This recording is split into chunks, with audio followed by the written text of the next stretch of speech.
आप सब पर सलामती हो। राहत इंदौरी का लिखा हुआ है, तुमने ही खुद ही सर चढ़ाई थी, सो अब चखो मजा। मैं न कहता था कि दुनिया दर्द सर हो जाएगी, तलखियां भी लाजमी हैं जिंदगी के वास्ते, इतना मीठा बन के मत रहिए शकर हो जाएगी। नाज़रीन, मैं हूं यासिर रशीद और आप मेरा व्लॉग देख रहे हैं। नाज़रीन, आज के मैच के बाद बहुत सारे लोग जो हैं वो पाकिस्तान की सेमीफाइनल में रसाई को मादूम करार दे रहे हैं। वो समझते हैं कि पाकिस्तान का रास्ता बंद हो चुका, हम जीत के उस साहिल तक नहीं पहुंच पाएंगे जहां से हमें मंजिल दिखाई दे। उनके लिए कुछ गुजारिशात हैं, कुछ मंजरनामा उनके आगे वजह करना है और फिर फैसला आपके ऊपर छोड़ देते हैं कि आप क्या समझते हैं कि पाकिस्तान सेमीफाइनल में जाएगा या नहीं जाएगा। अगर तो आप परफॉर्मेंस के ऊपर हैं, पाकिस्तान की कारकर्दगी के ऊपर हैं, तो ये बात छोड़ दीजिए कि पाकिस्तान आगे जा सकता है। लेकिन कुदरत का निज़ाम एक तरफ, सरमाए का निज़ाम एक तरफ, कुछ हकीकतें जो आपके गोशगुजार करनी। आप अभी तक के तमाम मैचेस देखिए, अभी तक की कोशिशें यही दिखाई देती हैं कि जो भारत है वो अफगानिस्तान को आगे लेके आएगा, पाकिस्तान के चांसेस कम करेगा।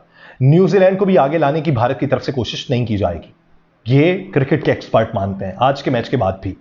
तो उनकी तरफ से मंजरनामा ये है कि 8-8 पॉइंट्स की गेम खत्म हुई और 10 पॉइंट्स की गेम बनी, तो रन रेट्स का मामला बना।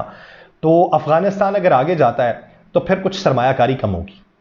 अफगानिस्तान के लिए पिचेस बनी, जिस तरीके से सेलिब्रेट किया, जिस तरीके से पॉलिटिक्स को इन्वॉल्व किया, जिस तरीके से उनके खिलाड़ियों से वो बयानात दिलवाए गए कि हम वो मैच नाम करते हैं उन लोगों के जो पाकिस्तान से मुहाजिरीन निकाले गए। ये सारी चीज़ें पाकिस्तान को डोमिनेट करने के मुतरादिफ थी। लेकिन पाकिस्तान इसमें क्या प्रोमिनेंट रह पाएगा, ये एक बुनियादी क्वेश्चन है। क्योंकि इरफान पठान का पहले भंगड़ा डालना, फिर घर बुला के सेलिब्रेट करना, फिर वहां पे और दूसरे स्टार्स को बुलाना और फिर एक पैगाम देना कि भाईजान ये तरीकाकार है। लेकिन इसमें पाकिस्तान आगे किस तरीके से बढ़ सकता है। डीआरएस सिस्टम जो आपका है, डीआरएस सिस्टम में कुछ बातें मंजरेआम पे आ रही हैं और हकीकतें जो आश्कार हो रही हैं वो होशरुबाबी हैं। हम लोगों के लिए तो नहीं है, लेकिन जो लोग इसको पहले से जानते हैं उनके लिए बखूबी पहले से राजशुदा है। वो ये है कि डीआरएस में जब रिव्यू लिया जाता है तो अगर पीछे एंड पे बैठे हुए चाहें तो रिव्यू तब्दील हो सकता है। किस वजह से? एक बॉलर ने बॉल करवाई, उसका एक्शन जो पहले करवाई गई बॉल है वो भी अगर सेम है उस ओवर में या उससे पिछले ओवर में या उससे पिछले ओवर में, क्योंकि रिकॉर्डिंग में तो वो मौजूद है, वो एक बॉल सेव करके रख ली गई, वो अगर उसमें आउट है या नॉट आउट है, फिर बॉल एक और उसी तर्ज पे करवाई गई, उस तर्ज पे आगे से खेला गया और उस पे रिव्यू लिया गया, तो फिर फैसला साजी पीछे से होती है कि इस बॉल को दिखाना है या पिछले बॉल को दिखाना है। रिव्यू में आपको मालूम नहीं है कि कौन सा बॉल दिखाया गया, वो बॉल दिखाया जाएगा जो पिछला सेव है। जिस तरीके से विराट कोहली के मामले पे हुआ था जब उनकी सेंचुरी हुई जिस मैच में, उसमें यही चीज़ें मंजरेआम पे आई हैं, जिसको वकार यूनुस साहब ने भी हाईलाइट किया। और वकार यूनुस साहब ने उसके बाद अगले मैच में थोड़ा सा जोश जज्बात के अंदर बांग्लादेशी कप्तान के ऊपर भी बम्बार्डमेंट कर दी और उसके बाद फिर हाई कोर्ट जो बांग्लादेश की है उन्होंने आईसीसी से मुतालबा किया कि इनके खिलाफ एक्शन लिया जाए। उसमें उन्होंने यही चीज़ दिखाई, बताने की कोशिश की कि ये बॉल वो नहीं थी जो विराट कोहली को करवा के जिस पर रिव्यू लिया गया, ये बॉल और थी। इसी मामले के ऊपर पाकिस्तान और इंडिया का मैच किस हद तक इंपॉर्टेंट है। पाकिस्तान क्या बड़े मार्जिन से जीत पाएगा? पाकिस्तान में क्या इतनी कैपेबिलिटी है कि वो इंग्लैंड की टीम को एक बड़े मार्जिन से शिकस्त दे दे? अगर तो आप बतौर शायके क्रिकेट किसी की राय लें तो वो कहें कि इंग्लैंड की टीम अगर बहुत भी माठी है ना, तो इतनी माठी नहीं है कि आप बहुत बड़े मार्जिन से उससे जीत जाए। लेकिन हकायक कुछ और भी बताते हैं। हकायक ये भी हैं कि एक बड़े मार्जिन से जितवाया भी जा सकता है। वो फेवरेटिज्म जो अफगानिस्तान के लिए पिच की सूरत में देखने में आई, जिसमें क्लियर कट के बताया जा रहा था मैच शुरू होने से पहले कि अफगानिस्तान या ऑस्ट्रेलिया के खिलाफ मैच जीत जाएगा। किन वजूहात की बुनियाद पे बताया गया था? पिच की वजूहात की बुनियाद पे, पिच कंडीशन को देखते हुए। वो स्पिनर्स के लिए पिच थी, 4 स्पिनर्स अफगानिस्तान की टीम में खेल रहे थे, तो उन्हीं को सहूलतकारी फराहम करने के लिए वो पिच बनाई गई थी, उनकी टीम को मैदान में उतारा गया। लेकिन ग्लेन मैक्सवेल जैसा एक प्लेयर आ गया और वो काया पलट दी, जिसके बारे में वसीम अकरम साहब ये राय रखते हैं कि इतना अफसोस नहीं होना चाहिए अफगानिस्तान की टीम को, वो ये समझ ले कि ये किसी और सैयारे का आदमी था, दुनिया में उतर आया और परफॉर्म कर गया, ये इस दुनिया के आदमियों में से शामिल ही नहीं था। अब उसके बारे में भी कुछ लोग ये राय रखते हैं कि अगर 7 विकेट हैं तो 1 नहीं बिका, और जो नहीं बिका उसने मैच जितवा दिया। वो एक चांस एक ऐसे तरीके से बन गया कि अफगानिस्तान के हाथ से वो गेम निकली।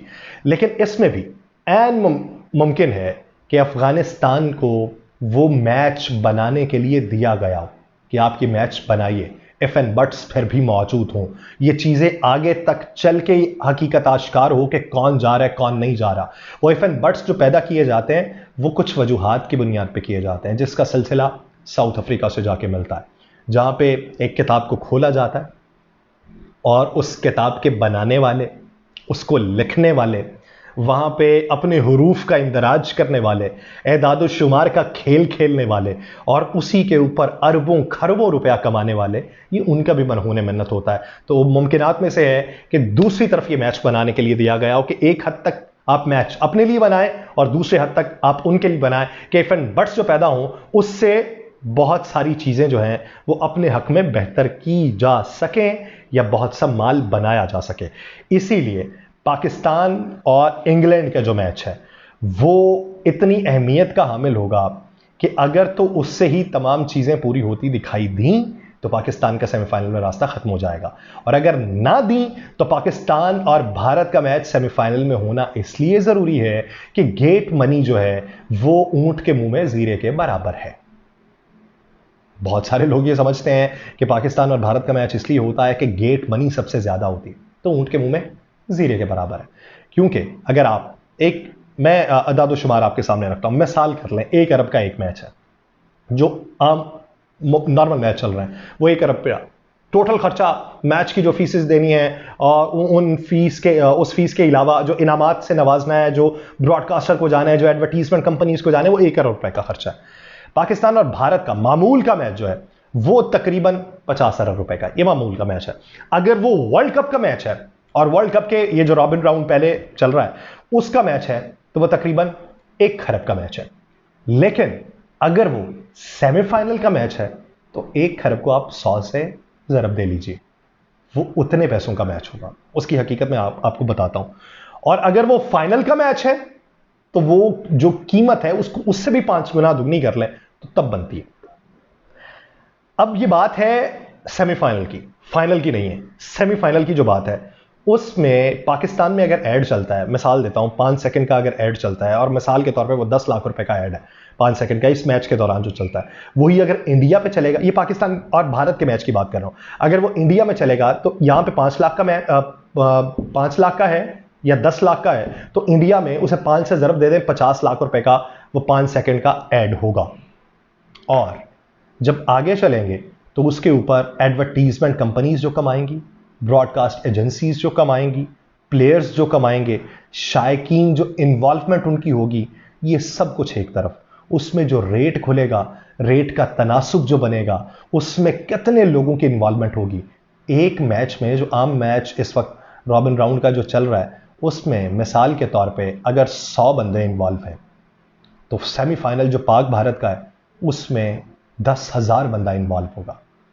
सरमाए का मैच, वो सरमाए के मैच को अगर मिस कर देती है आईसीसी के इवेंट में, जो पीछे से पूरा एक नक्सस चल रहा होता है, वो मिस कर दें तो वो सर पकड़ के बैठेंगे।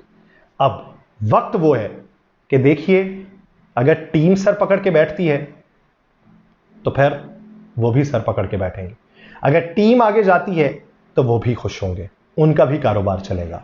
अब देखिए, एक क्रिकेट हारती है या सरमाया हारता है, क्रिकेट जीतेगी तो सरमाया भी जीतेगा।